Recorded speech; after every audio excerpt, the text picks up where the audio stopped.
Estamos nuevamente en esta serie de entrevistas que hemos denominado Protagonistas de la Ciencia Política, y en esta ocasión nos acompaña la doctora Jacqueline Pechard, a quien me voy a permitir leer un breve currículum. La doctora Pechard tiene un currículum muy extenso, pero me voy a permitir solamente leer algunas líneas. La doctora Jacqueline Pechard es doctora en Ciencias Sociales y es profesora e investigadora en la Universidad Nacional Autónoma de México.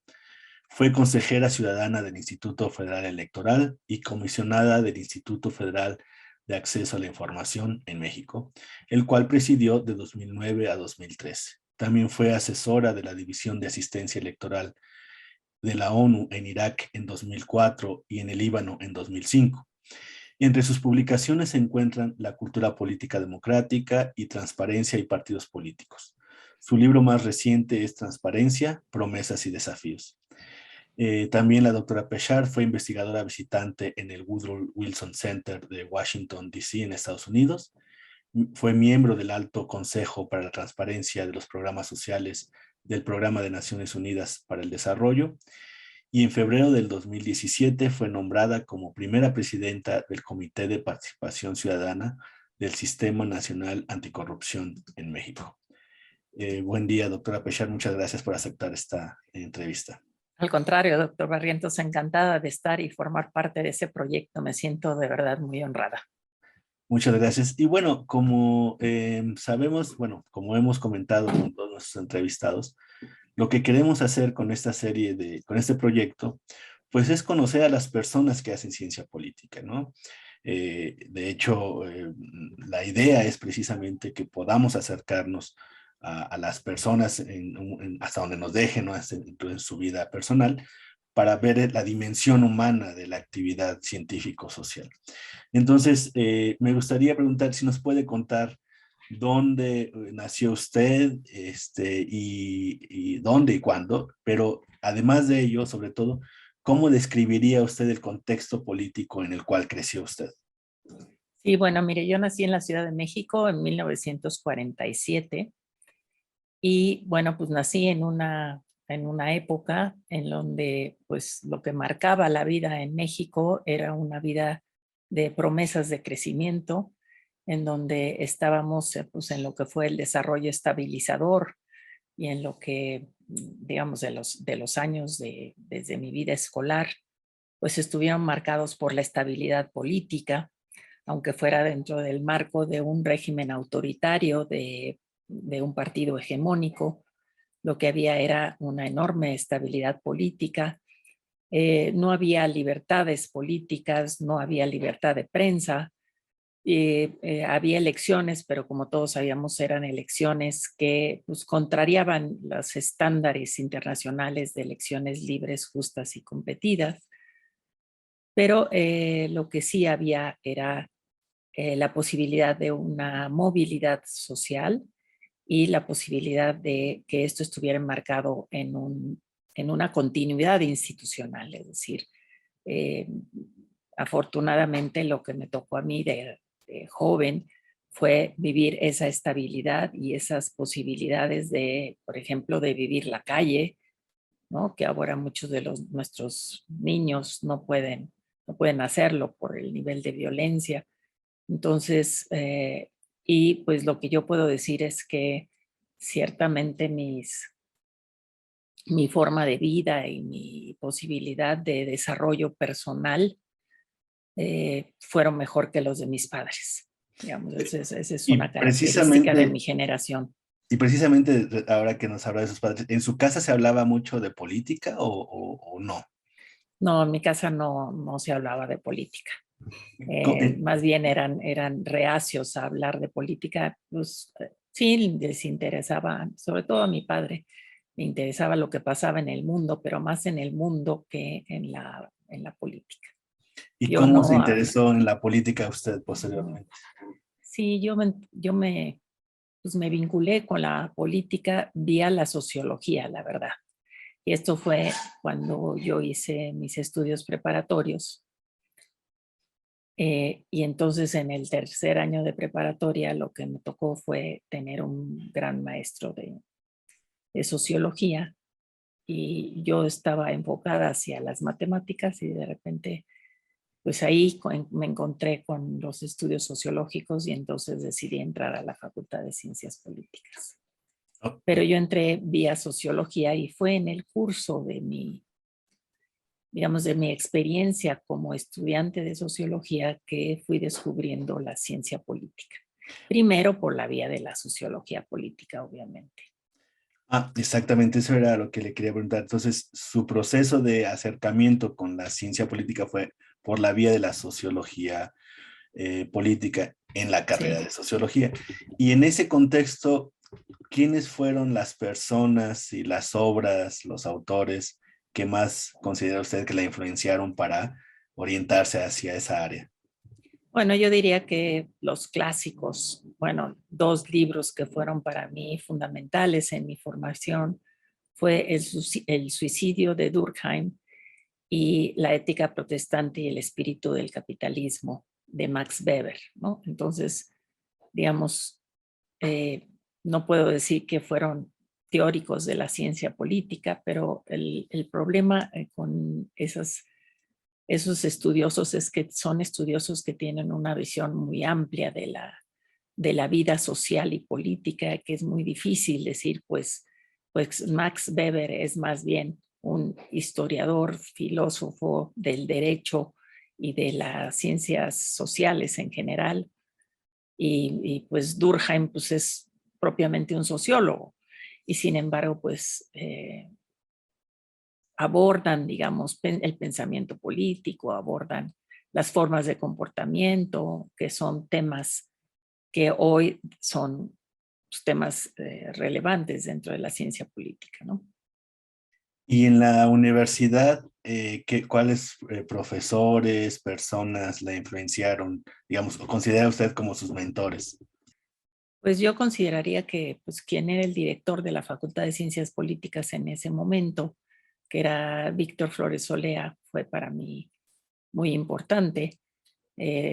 También lo fue Francisco López Cámara, otro profesor, que tenían una formación más, yo diría, más en filosofía política que propiamente en ciencia política.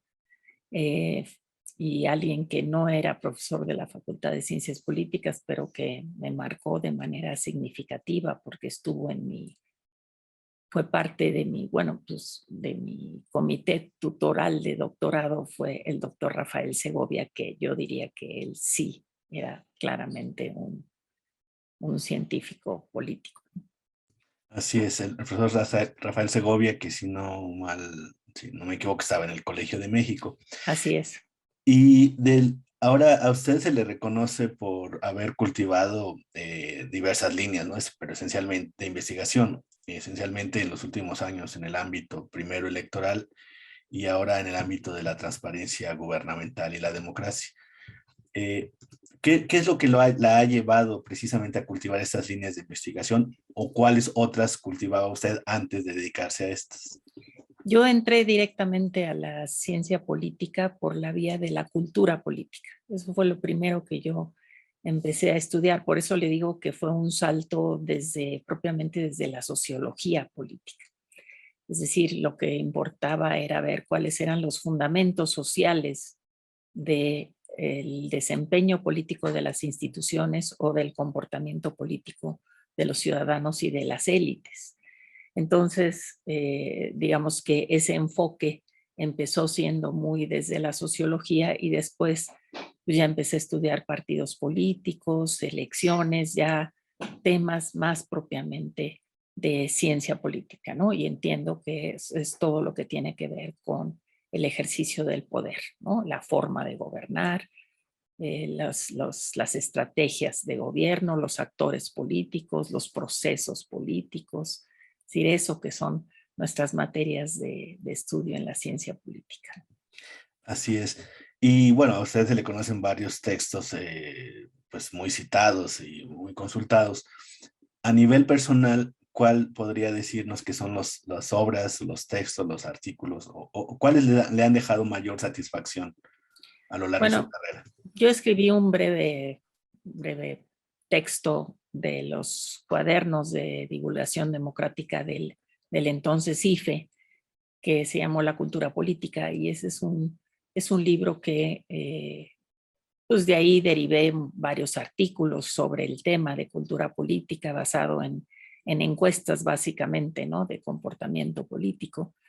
Y creo que ese, aunque es un pequeño o un largo ensayo o un muy pequeño libro, ¿no? Este es un libro que me ha dado mucha satisfacción, y más recientemente el libro que hice para el Colegio de México y la UNAM, que se llama Transparencia, Promesas y Desafíos, que ella tiene que ver con esta segunda vertiente, digamos, de objeto de estudio, que dejó de ser propiamente las cuestiones. Yo trabajé mucho cuestiones de sociología electoral, de comportamiento electoral, de resultados electorales, de sistemas electorales, y de hecho esa práctica fue la que me llevó a ser consejera electoral, digamos, el conocimiento que yo tenía sobre las elecciones, que por cierto no tiene nada que ver con saber de las elecciones y organizar elecciones, ¿no? Esa es otra habilidad que uno tiene que desarrollar, ¿no?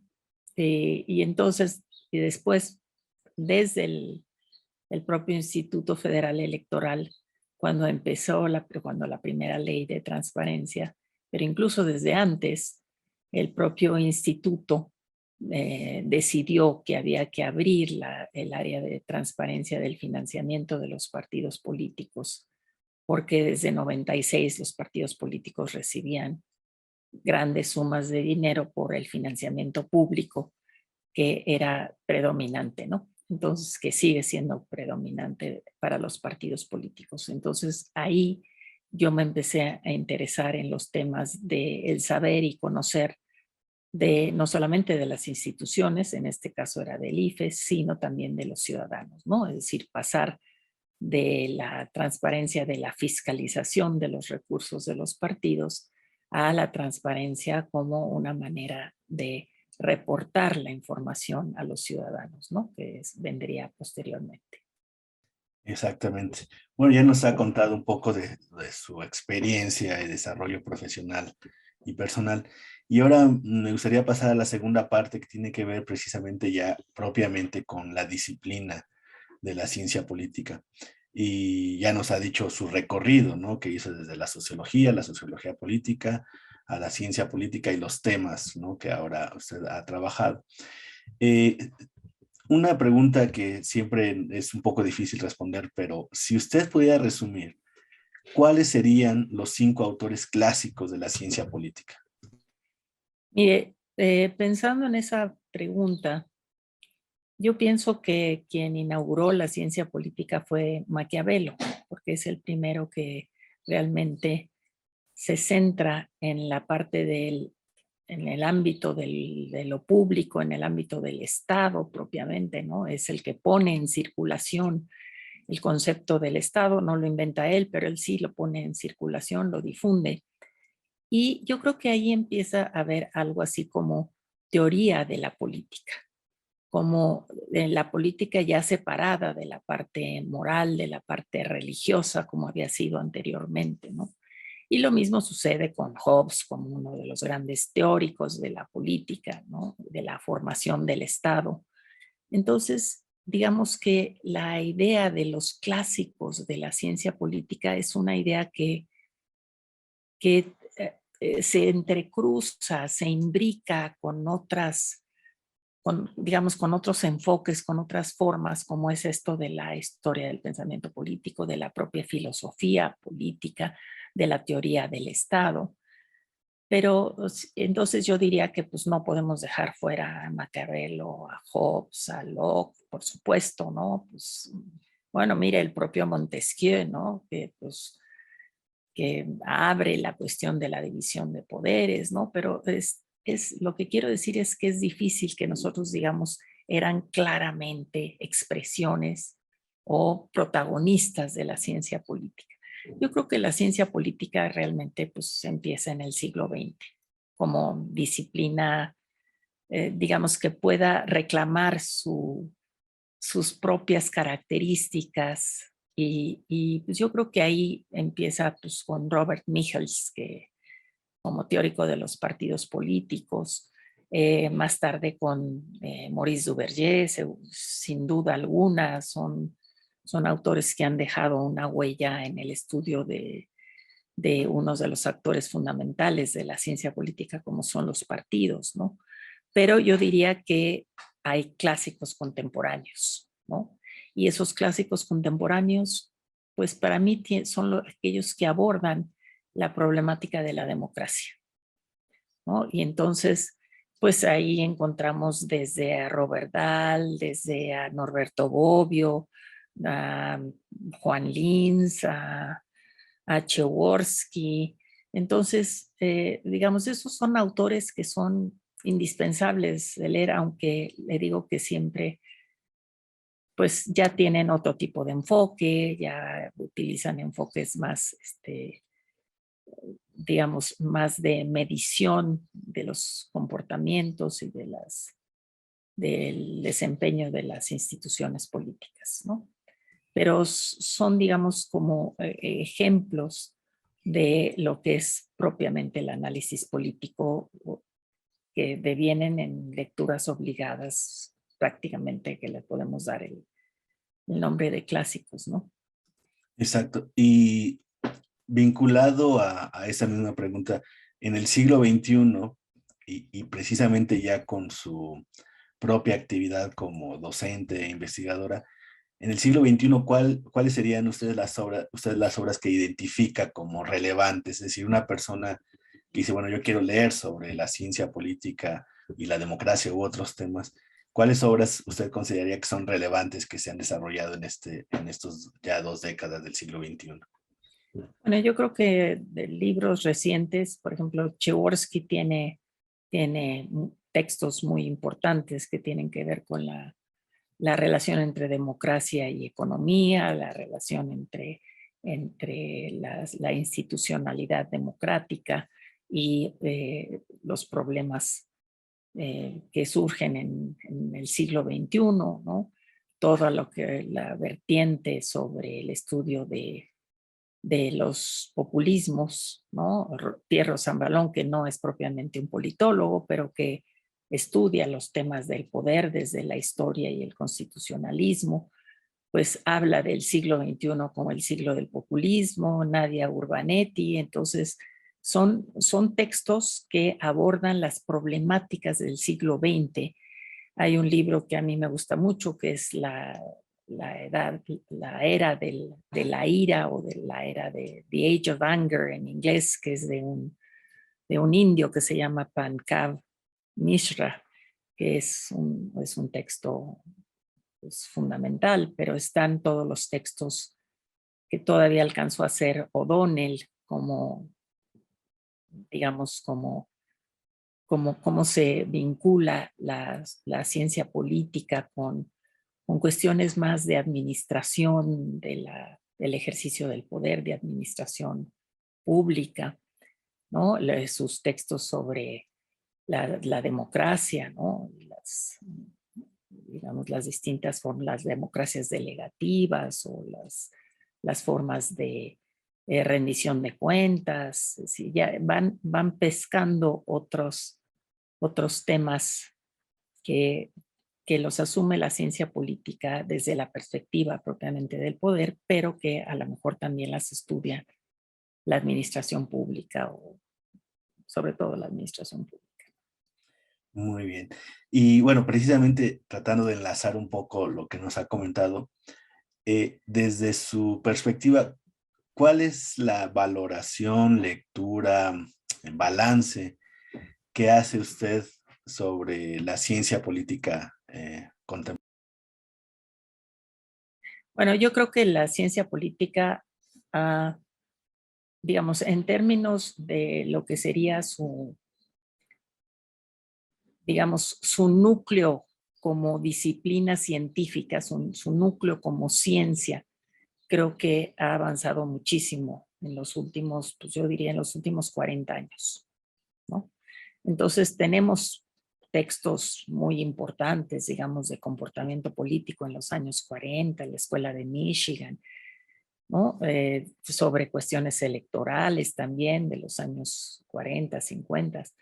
Pero yo diría que en los últimos años, los últimos quizá 30, 40 años, la ciencia política ha avanzado muchísimo, sobre todo en métodos diversos, tanto cuantitativos como cualitativos, pero que quieren hacer un andamiaje mucho más robusto en términos de calidad de ciencia, ¿no? Es decir, de calidad de una disciplina que puede no solamente reflexionar teóricamente, sino que puede realmente hacer pues mediciones sobre los sucesos, sobre el comportamiento, aunque esto viene mucho desde la ciencia política, yo diría anglosajona, por decir algo, pero quizá básicamente norteamericana, ¿no? Pero creo que la limitante de esto es, si bien hemos tenido mucho avance, yo diría, en estrategias metodológicas que coloquen a la ciencia política en un lugar de ciencia propiamente, es decir, que se puede identificar como ciencia y no solamente como una disciplina de reflexión. Creo que se ha abandonado cierta parte que fue clásica anteriormente, que tiene que ver justamente con la reflexión teórica del Estado, ¿no? Y del Estado en un contexto de globalización, en donde las fronteras de los estados nacionales pues siguen siendo fronteras válidas, siguen siendo fronteras que identifican a los estados, pero en el contexto de globalización hay pues, muchos pendientes de teorización de lo que es el Estado hoy en estas nuevas, digamos, nuevas formas que tienen que ver con la comunicación, que tienen que ver con el flujo de los recursos, que tienen que ver, ¿no?, con ese trasladarse de una frontera a otra sin ningún tipo de limitación, mientras que políticamente seguimos encerrados, digamos, en los marcos o en las fronteras de los estados-nación, ¿no? Entonces, creo que esa es quizá ya me adelanté a otra pregunta que usted tendría, que es justamente, entonces, las ventajas. Hemos avanzado mucho en términos de estrategias metodológicas para hacer trabajos pues que tengan un fundamento científico más sólido, pero pues sí hemos dejado fuera ciertas reflexiones que creo que son muy importantes, ¿no? No, no, precisamente nos ha avanzado precisamente estos desafíos que tiene la ciencia política y las deudas, ¿no? Es decir, ha avanzado en el ámbito metodológico, pero pues se ha descuidado algunas áreas, ¿no? Como estas que nos comenta. Y en relación a esos temas, ¿considera usted que existe, y además por su experiencia, ¿no? Que quienes la conocemos sabemos que tiene un rol importante por su posición dentro de los órganos autónomos, ¿no? Constitucionales autónomos, en el caso mexicano. Por su experiencia principal, así como funcionaria, como miembro de estos órganos, y también como su experiencia como profesora e investigadora, ¿usted considera que existe una relación entre ciencia política y democracia? Sí, yo creo que es una relación muy, muy, muy estrecha. Digamos, creo que la reflexión sobre la democracia pues es una reflexión central de la ciencia política. Y creo que ahí también está hoy que vivimos pues ya más de 10 años de erosión de nuestras vidas democráticas, no solo en México, sino en muchas otras partes del mundo, después que pasamos por la gran tercera ola de democratizaciones entre los años 70 y el 2000, digamos, más o menos, tomando un tiempo largo. Pero después de esa gran promesa del avance democrático, ¿no?, que sí fue muy estudiado por la ciencia política, pues lo que hemos vivido en el siglo XXI son pues un malestar con la democracia, la democracia parece estar en deuda con las expectativas que tuvimos en los procesos de transición, pero la ciencia política particularmente creo que tiene una deuda con tratar de imaginar pues, nuevas formas de ejercicio democrático. Es decir, no solamente el ejercicio democrático representativo, hoy hay mucho afán por las formas de democracia directa, particularmente de los líderes populistas, pero de todas maneras esas fórmulas pues creo que no hacen de la democracia que pues la forma de gobierno que todos los ciudadanos deberíamos ver como la forma pues más conveniente, más benéfica, ¿no? Sino que ya hay quienes empiezan a dudar, y esto lo vemos en las encuestas, ¿no? Como las de Latino Barómetro, las encuestas mundiales de cultura política, pues empezamos a ver cómo hay pues ciertas, digamos, reticencias o cierto alejamiento, cierta insatisfacción, por supuesto, con el ejercicio democrático. Entonces sí es un tema de la ciencia política y sí hay ahí una deuda de la ciencia política con imaginar, ¿no? Nuevas formas de quehacer democrático que le den una aceptación y un reconocimiento a la democracia, porque hoy por hoy creo que no hemos encontrado, así como tampoco hemos encontrado los humanos algo que reemplace a los partidos políticos, pues tampoco hemos encontrado algo mejor que la vida democrática, ¿no? Exactamente, no, es muy reconfortante escuchar su opinión al respecto y también, bueno, esta deuda que tiene la disciplina para con la democracia. Ya nos acercamos ahora sí a la segunda, bueno, a la tercera parte y final de esta charla, de esta entrevista, y nos gustaría conocer un poco más a la persona, ¿no? Ya conocemos a la politóloga, a lo que piensa sobre la disciplina y sobre la democracia, pero nos gustaría conocer un poco más a la persona.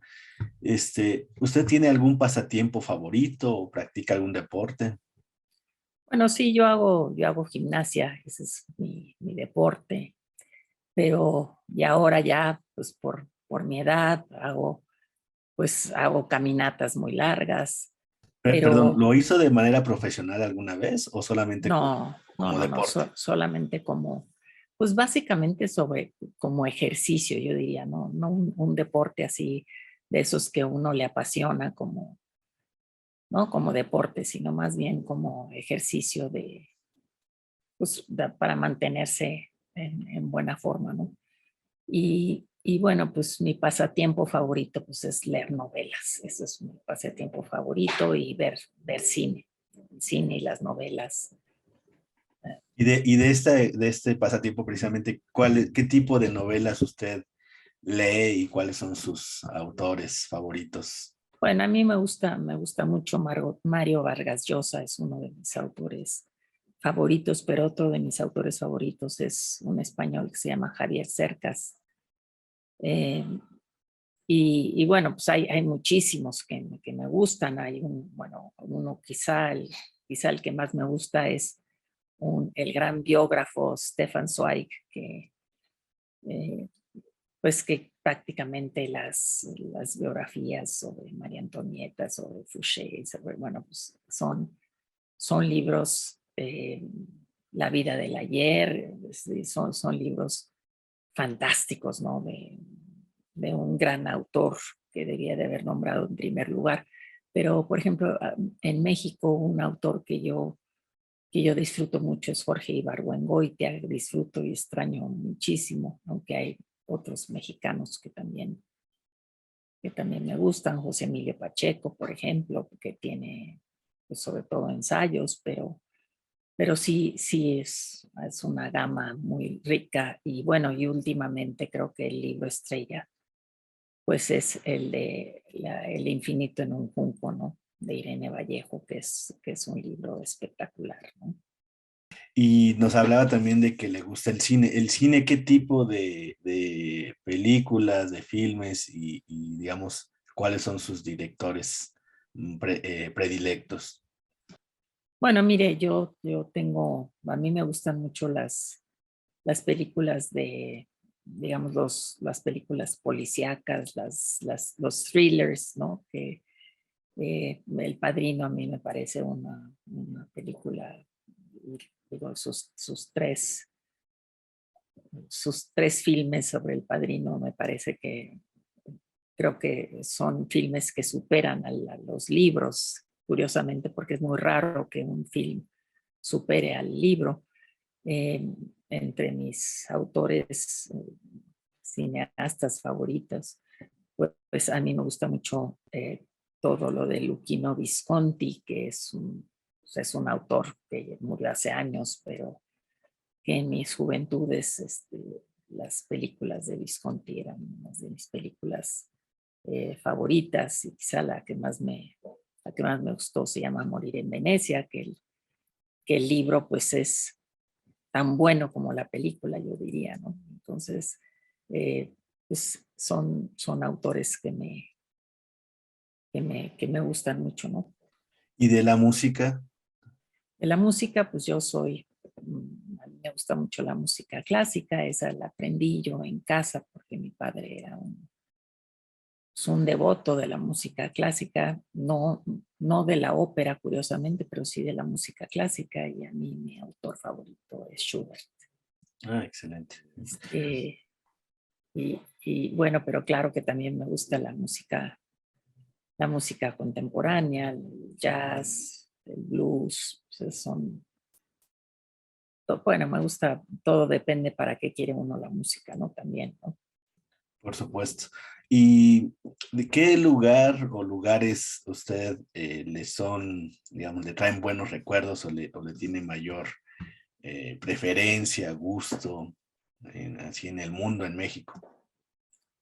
Bueno, en México yo creo que uno de mis lugares favoritos es Oaxaca.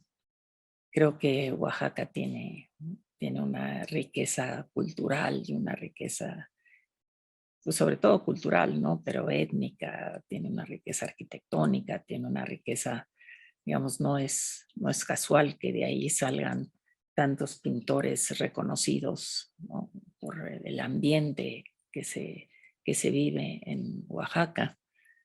Y tengo una especial preferencia por una playa que es Manzanillo, porque ahí he vacacionado mucho con un grupo de amigos, entonces son lugares que yo les tengo muchísimo aprecio, además de lugares, obviamente, que son lugares muy bellos, como puede ser pues toda la zona maya, ¿no? Arquitectónicamente, digamos, arqueológica, ¿no? Y ya para ir terminando, nos quedan algunas cuestiones. Además de las personalidades del ámbito disciplinar, ¿qué otras personas en su vida privada y profesional la han marcado y que les tiene a usted, digamos, aprecio porque, pues, por algo a veces nos influyen muchísimo en nuestra vida? ¿Usted a quiénes considera en ese ámbito? Bueno, yo creo que amigos cercanos que pues no, no pasan, digamos, por el conocimiento público necesariamente, ¿no? Pero digamos, gentes muy conocidas que, que fueron más bien contemporáneos míos, como Pepe Woldenberg, como Rolando Cordera, pues, pero pues sí tienen mucho que ver con mi vida universitaria. Fernando Pérez Correa fue alguien que también tuvo una influencia, pero son más bien de la disciplina. Lo demás son personas de mis relaciones personales que no vale la pena, creo que aquí, subrayar. No, pero ya nos mencionó precisamente a los colegas de trabajo y que, bueno, por supuesto, en el ámbito profesional llegan a influenciarnos muchísimo. Y para terminar, algo que nos quisiera comentar, algo, me refiero a un dato curioso, una experiencia relevante que nos quiera compartir de esa parte humana que no se conoce de la doctora Pechard. Pues mire, yo creo que yo he tenido una gran fortuna de poder combinar el servicio público con la academia. Creo que eso es algo que a mí me ha servido muchísimo, de ver dos ámbitos que tienen pues distintas lógicas, que reclaman distintas formas de abordar los problemas. Y en eso creo que he sido muy afortunada. Y una anécdota que a mí me gusta contar mucho es cómo cuando yo fui consejera electoral, pues era la única mujer de 9 y prácticamente era yo como una especie de representante de la cuota femenina, ¿no? Era para que no fuera de plano puros hombres. Pero lo que yo creo es que de entonces, estoy hablando de finales de los años 90 y los primeros años del siglo XX, pues mi vida como consejera entre puros hombres, pues fue una vida en la que pues yo sí viví cierta marginación de parte de mis colegas por el dominio de los varones en el conjunto, ¿no? Entonces, no es que me hicieran la vida difícil, pero sí había una especie como de necesidad de repetir las cosas para ser oída o de tener que tener un aliado para que entonces las propuestas que uno planteaba o sobre la mesa pudieran ser escuchadas y no se diluyeran entre las voces masculinas. Entonces creo que esa es una anécdota que habla de pues cómo las cuotas de género en las instituciones son buenas para que haya un equilibrio entre distintas posiciones, distintas visiones del mundo, que pues yo creo que son muy importantes que se combinen, así como no creo que debe de haber tal mayoría de hombres, tampoco creería que debe de haber tal mayoría de mujeres, ¿no? Sino que tiene que ser una cosa que se combine. Y digo, ya digo, el tema que usted plantea es muy relevante, sobre todo porque es contemporáneo y nos está ayudando a mejorar nuestra democracia. Comparado con lo que usted nos comenta ahora, y ahora sí ya para cerrar, de esta experiencia que tuvo, comparado a lo de hoy, ¿sí ha habido un avance? ¿Usted considera que un avance en mejorar la representación de las mujeres en los diversos ámbitos de gobierno y han sido sustanciosos estos avances? Yo creo que sí son avances muy significativos, es decir, son avances estoy hablando de hace 20 años que yo estuve en el IFE, entonces creo que en estos 20 años, con dificultades, no de manera lineal ni progresiva, pero sí creo que tenemos avances en cuanto al reconocimiento del derecho de las mujeres a tener más oportunidades de participar en la vida pública, ¿no? Y todavía creo que nos falta mucho, ¿no? Hemos tenido que recurrir a las cuotas, ¿no? Porque no se dio de manera natural o de manera, digamos, que fluyera libremente, sino que tuvo que ser a partir de normas jurídicas que obligaron, ¿no? De normas afirmativas, ¿no? Exacto. Pero sí ha habido mucho avance, ¿cómo no? Bueno, y para terminar, antes de despedirnos, algo que usted quisiera agregar. Sí, yo creo que los avances que hay en el desarrollo de la ciencia política en México y los retos que logramos nosotros identificar, creo que deben de ser un aliciente para los jóvenes que digamos, han escogido la ciencia política como su disciplina, ¿no? Es decir, creo que sí debe de ser algo que aliente a los nuevos estudiosos, pero también debe de ser un reto para superar esos avances, para lograr ir más allá, que es lo que requiere cualquier actividad científica y cualquier profesional, ¿no? Bueno, pues le agradezco mucho a nombre de la Universidad Autónoma de San Luis Potosí, de mi colega el doctor Juan Mario Solís Delgadillo, que coordina este proyecto de la Universidad de Guanajuato.